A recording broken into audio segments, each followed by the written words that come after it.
Somewhere in Southeast Asia, there is a cave so large that a Boeing 747 could fly through its main chamber without touching the walls. Inside, there are clouds, not mist, actual clouds forming under a ceiling of stone. A river runs through it, a jungle grows inside it. And for most of human history, no outsider knew it existed. This is not an exception. In this part of the world, the impossible is not rare. It is the rule. Mountains rising straight out of the sea like teeth. Rice terraces climbing entire mountainsides in steps older than most countries. Volcanoes nested inside volcanoes. Temples swallowed by jungle, then found again by accident. From a distance, Southeast Asia is sold as beaches and street food. Up close, it behaves like a different planet. And the most extraordinary places here are not the famous ones. They are the ones the headlines never reach. Southeast Asia sits where two of the planet's most active tectonic systems collide, where monsoons reshape the land twice a year, where some of the oldest rainforests on Earth still stand. That combination, tectonics, water, time, and isolation, has produced landscapes that don't exist anywhere else. Limestone towers rising hundreds of meters from flat plains. Underground rivers wide enough to navigate by boat for kilometers. Coastlines where the sea has invaded entire mountain ranges. Volcanic systems that still shape daily life. And human cultures that learn to live inside all of it, not against it. This is not a region you can summarize. It is a region you have to take apart, place by place, until the flash to a picture finally starts to make sense. 6 places, 6 corrections, 6 reasons the word impossible gets used here more than almost anywhere else on Earth. And we begin with the one that breaks the rules first. Chapter 1. The Drowned Mountains of Halong. From the air, it looks like a mistake. Thousands of limestone islands rising straight out of the sea, packed so tightly that the water between them looks more like rivers than ocean. Some are only a few meters wide. Others rise more than 100 meters above the surface. Sheer walls, forested tops, no beaches, no gentle slopes. Just stone lifting out of the water as if something underneath were pushing it up. This is Ha Long Bay, on the northeastern coast of Vietnam. Roughly 1,600 islands, scattered across more than 1,500 square kilometers of sea. But the islands are not the strange part. The strange part is what they used to be. Around 500 million years ago, this region was a shallow tropical sea. The kind that builds limestone slowly, layer by layer, from the remains of marine life. Over time, those layers compressed into a continuous limestone plateau. Solid, connected, continental. Then water and time went to work. Rainwater, slightly acidic, ate into the rock from above. Underground rivers cut through it from below. Cracks widened into caves. Caves widened into chambers. Chambers collapsed. And what was once a single plateau began to fracture into vertical towers separated by sinkholes and valleys. Then came the final move. Sea levels rose. The valleys flooded. And the towers, the parts of the plateau too dense to dissolve, became islands. Ha Long Bay is not a chain of islands that emerged from the sea. It is a mountain range that the sea moved into. Everything you see above the water is just the top of a much older landscape. The real structure is below. And once you understand that, the silence between the islands starts to make sense. Sound here behaves strangely. The cliffs are too close, too vertical, too absorbent. A voice from a passing boat does not echo across the bay. It dies almost immediately, swallowed by stone and forest. Then the fog arrives. warm air over warm water, cooling against the limestone walls. And within minutes, the bases of the islands disappear. The tops remain, but the connection to the sea is gone. It looks like the mountains are floating. They are not. You are simply seeing what is left after the visual information has been removed. And Ha Long is not empty. Floating villages still exist between the islands. Wooden houses tied together over the water, schools, fish ponds, daily life resting on the surface of a drowned mountain range. Some families have been on this water for generations. They know which channels close at low tide, which caves can be entered, which storms come from which direction. That knowledge is not written down. It is inherited. And it is the reason a landscape this strange feels lived in instead of staged. But Ha Long is only the surface story. Because if this is what limestone can build above the water, what it builds beneath the surface a few hundred kilometers south is on a scale that most people cannot picture until they are standing inside it. And no one was standing inside it until very recently. Chapter 2. The cave that holds its own weather in central Vietnam, near the border with Laos, there is a national park most travelers never reach. Phong Ha Ke Bang. On the surface, it looks like dense jungle covering steep limestone hills. Nothing dramatic. Nothing that prepares you for what is underneath. Because below this jungle lies one of the largest cave systems in the world. And inside it, in 2009, a team of British explorers entered a passage that local people had known about for years, but had never fully crossed. What they found redefined the upper limit of what a cave can be.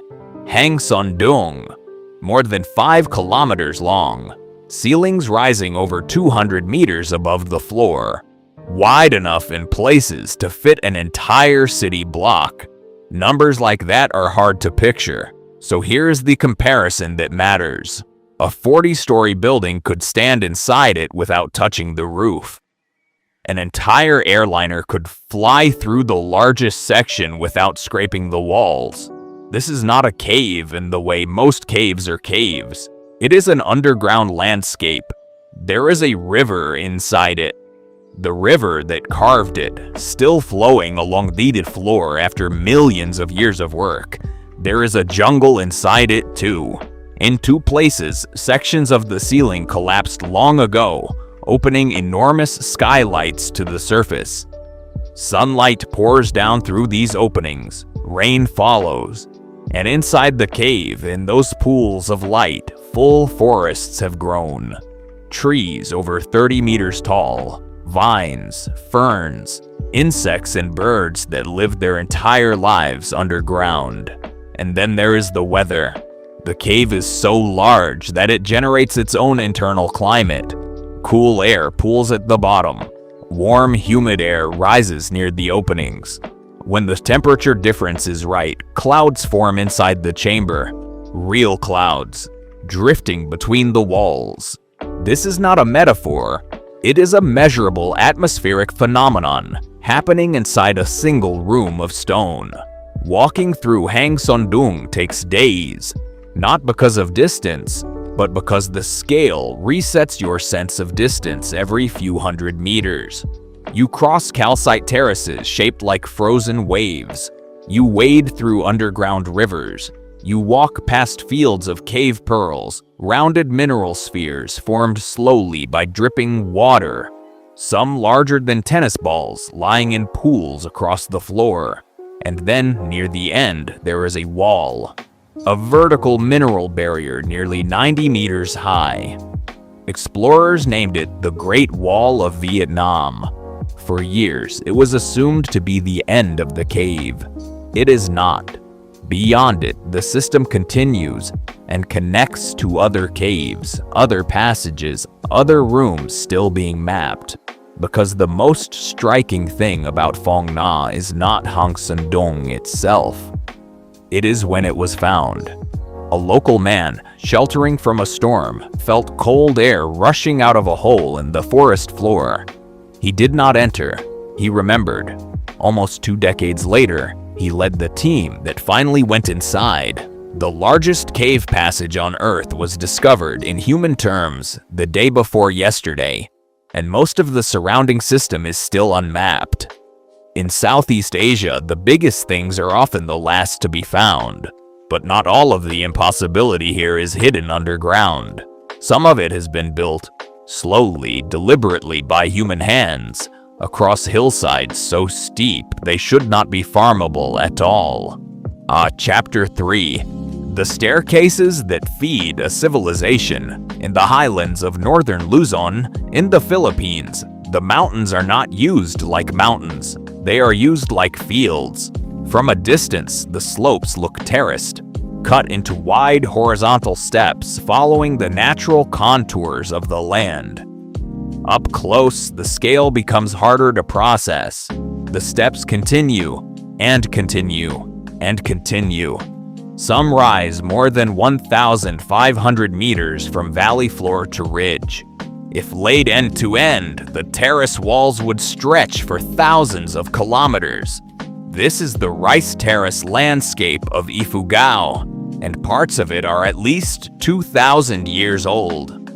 Built before the Roman Empire reached its peak. Built without metal tools, without engines, without surveying equipment, without written record. Built by hand, by people who understood their mountain better than any outside engineer ever could. The walls are made of stone and packet earth, fitted together without mortar. Behind each wall, a level platform of soil holds water like a shallow pond. Above each platform, another wall. Above that, another. The system climbs like a staircase carved into the side of the world. But the genius is not in the stones. It is in the water.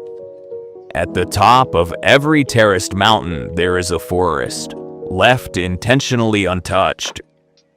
Those forests catch rain and release it slowly, feeding springs that flow down through the terraces, level by level, watering each one in turn before continuing to the next.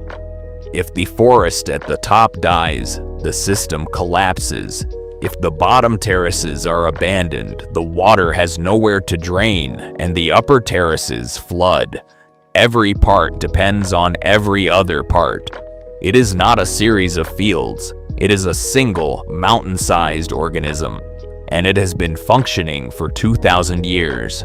The light hits the water at every level slightly differently, so the entire mountain seems to glow at once during planting season.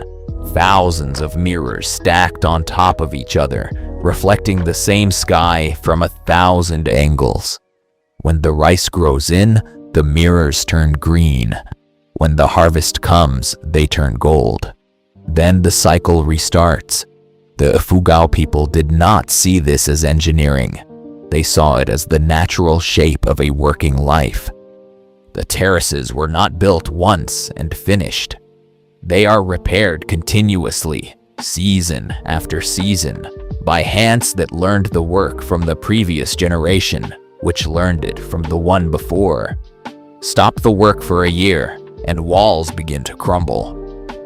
Stop for a decade, and entire sections collapse. This is the price of living inside a structure this old. It only exists for as long as someone keeps building it. And the threats are real. Younger generations leave for cities. Climate patterns shift. Some terraces have already been lost. Others are being actively restored, not as a museum, but as a working landscape, because the rice grown here is still part of how these communities feed themselves. That is the deeper truth of Ifugao. It is not a monument to the past. It is the past still working. A 2,000-year-old machine made of mountains, water, and patience. And it is still running because someone is still turning the gears. But Southeast Asia is not only built by hands. In some places, The land is still building itself, violently, in real time. Chapter 4. The volcano inside a lake. Inside a volcano in northern Luzon, a few hours from Manila, there is a lake. Inside that lake, there is an island. On that island, there is a crater. Inside that crater, there is another lake. And inside that lake, there is another small island. A lake within an island, within a lake, within a volcano. This is Taal, and the structure is not a coincidence. It is the result of one of the most violent volcanic systems in the Philippines, repeating itself in cycles for tens of thousands of years. The outer lake fills the caldera of an ancient super eruption, a collapse so large that it left a basin more than 25 kilometers across. Over time, that basin filled with water. Then, in the middle of it, a new volcanic cone began to grow. That cone became Volcano Island. And on Volcano Island, smaller eruptions opened smaller craters, including the one now filled with water that holds the smallest island at its center. Each layer is the scar of a different eruption. Each layer was built on the wreckage of the one before it, and the system is still active. Taal has erupted dozens of times in recorded history. In January 2020, it sent a column of ash and steam more than 14 kilometers into the sky, dusting Manila and forcing tens of thousands of evacuations. People returned. They always do. The soil here is some of the richest in the country, fed by centuries of volcanic ash. The fishing in the outer lake supports entire towns. And the view, the impossible view of an island inside a lake inside a volcano, has shaped local life for as long as anyone can remember. But living on Taal is not romantic. It is a calculation. The volcano releases pressure constantly. Steam rises from cracks in the crater walls. The water in the inner lake is acidic, heated from below, and changes color depending on what the volcano is doing underneath. Pale turquoise on quiet days, yellow-green when the chemistry shifts. Sometimes the surface bubbles slowly, the way a pot bubbles before it boils. This is not a tourist effect. It is the volcano breathing. And the people who live here have learned to read those signals from generations of observation. The eruption of 2020 was predicted hours in advance, partly by instruments, partly by villagers who noticed the lake behaving differently. Both kinds of knowledge mattered. Both kinds saved lives. This is the texture of life inside a place like this. The land is dangerous. The land is also generous, and those two truths exist at the same time. Standing on the rim of Taal at sunrise, with the outer lake catching the first light and the inner crater still in shadow, the layers become visible in a way that no diagram can capture. You are looking at one volcano nested inside another, both still active, both still changing, and a community of people who decided a long time ago that the cost of leaving was higher than the cost of staying. This is not impossible terrain. It is impossible terrain that people have learned to call home. But not every wonder in this region is loud.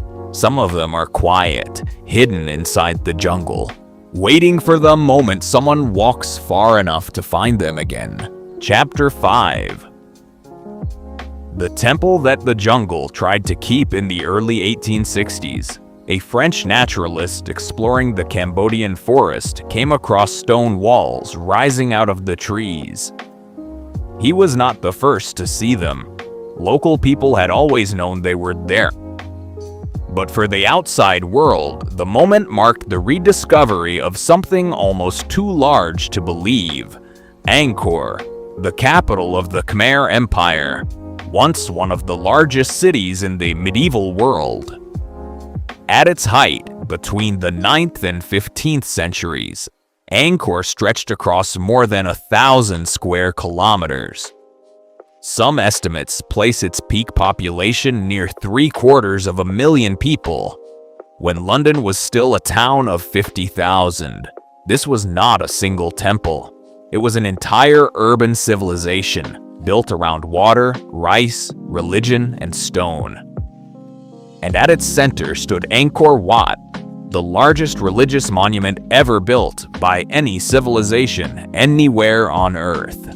A central tower rising over 65 meters, an outer wall enclosing nearly 2 square kilometers, a moat 190 meters wide surrounding the entire complex, bas-reliefs stretching for hundreds of meters along the inner galleries, carved in such detail that individual fingers and folds of cloth are still visible after almost 1,000 years of monsoon rain. But Angkor Wat is only one building. The Khmer Empire built hundreds, and the most haunting of them is not the largest. It is the one the jungle almost won. Prohm sits a few kilometers from Angkor Wat. When it was rediscovered, a decision was made not to clear the trees that had grown over and through it. Massive silk cotton and strangler fig trees rise directly out of the temple walls. Their roots wrap around carved doorways like slow-motion floods, frozen in stone. Some roots have grown so large that they now hold the temple together.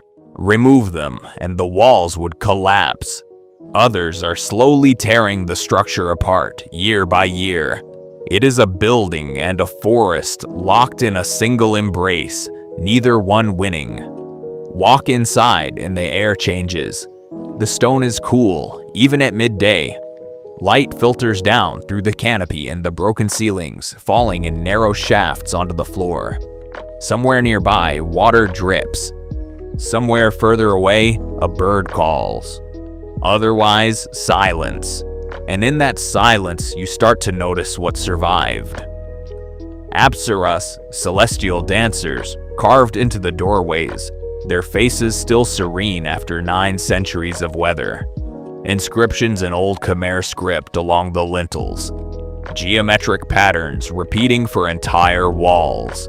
The construction of Angkor Wat alone required roughly 5 million tons of sandstone, much of it transported from a quarry more than 50 kilometers away.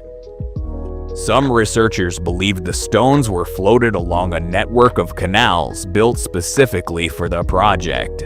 Tens of thousands of workers, decades of construction, a society organized around the idea that the gods deserved a city this enormous.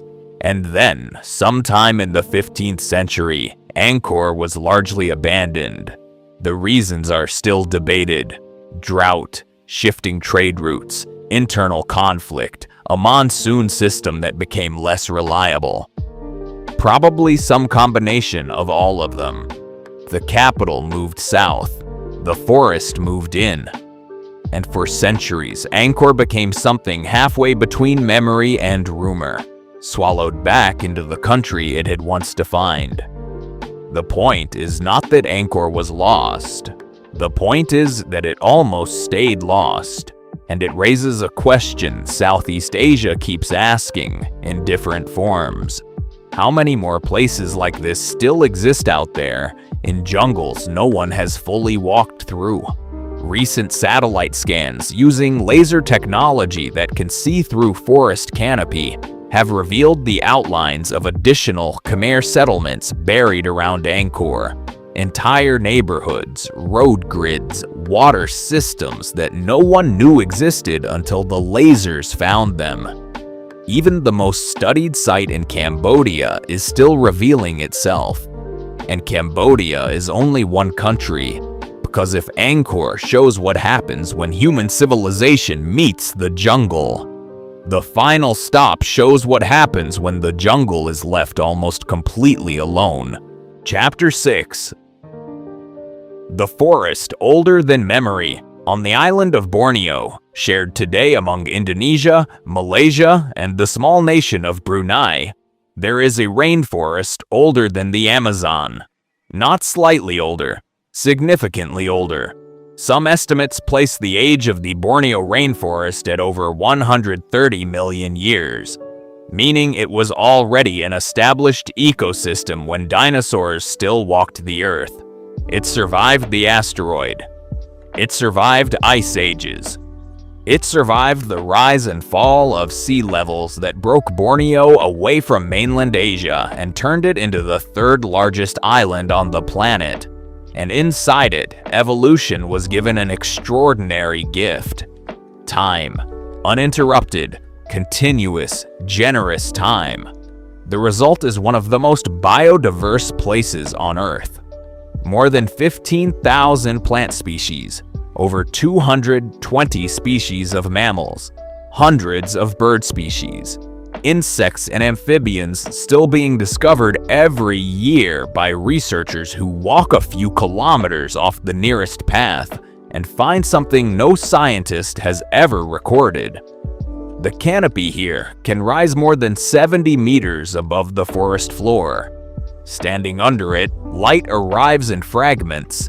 Most of the rainforest's life is happening above your head, in a layer of branches, vines, and aerial gardens that you will never directly see.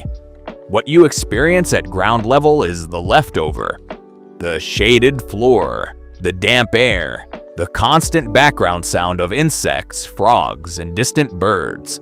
A soundscape so dense that real silence almost never happens. And then sometimes you see one of them. An orangutan, moving slowly through the canopy, deliberate and unhurried, using its weight to bend branches into bridges. The word orangutan comes from a Malay phrase meaning person of the forest. They are found in only 2 places on Earth, Borneo and the neighboring island of Sumatra, and nowhere else. The forest also holds pygmy elephants, found only in a small corner of northern Borneo and about a meter shorter than their mainland Asian relatives. It holds the proboscis monkey, with its strange, drooping nose, found nowhere else on Earth. It holds the Bornean clouded leopard, the largest predator on the island, almost never seen by humans. It holds the largest flower in the world, the Rafflesia, which can grow over a meter wide, has no leaves or stems, and smells like rotting meat to attract the flies that pollinate it. But Borneo is not safe. Large sections of the rainforest have been cleared in recent decades. For palm oil, for timber, for agriculture, old-growth forest that took 130 million years to develop has been removed in a single human lifetime. A forest like Borneo's is not something that regrows in 50 or 100 years. The complexity, the relationships, the species interactions, those build over geological time. Once they are gone, the next forest that grows in their place is something else. Younger, simpler, less connected. This is the quieter story behind every impossible place in Southeast Asia. Most of them are also fragile. Halong Bay carries the weight of mass tourism and rising seas. The Ifugao terraces depend on hands that are slowly leaving the mountains. Angkor wrestles with a climate it was not built for. Taal lives one eruption at a time, and Borneo lives chainsaw by chainsaw. The wonder is real. So is the pressure, and both of them belong in the picture. Southeast Asia is often introduced through its surfaces, beaches, markets, skylines, food. All of those things are real, but they are not the deeper story. The deeper story is what happens when you look past the surfaces and start asking how this region became the way it is. Why the limestone here grows islands instead of hills. Why the largest cave on Earth was hidden until almost the 21st century. Why a community of farmers 2,000 years ago decided to turn an entire mountain range into a working machine. Why people choose to live on the rim of an active volcano. Why a city the size of medieval London disappeared into a forest and stayed there for centuries. Why an island older than most of the world's continents still holds animals that exist nowhere else. The answer is a combination of geology, climate, time, isolation, and the decisions of people who learned to live inside conditions most of the world never had to face. That combination is what makes Southeast Asia feel impossible. But impossible is the wrong word in the end. These places are not impossible. They are simply built on a scale of time and complexity that the human eye is not used to processing. The towers of Halong, the chambers of Hang Son Doong, the terraces of Ifugao, the craters of Taal, the walls of Angkor, the canopy of Borneo.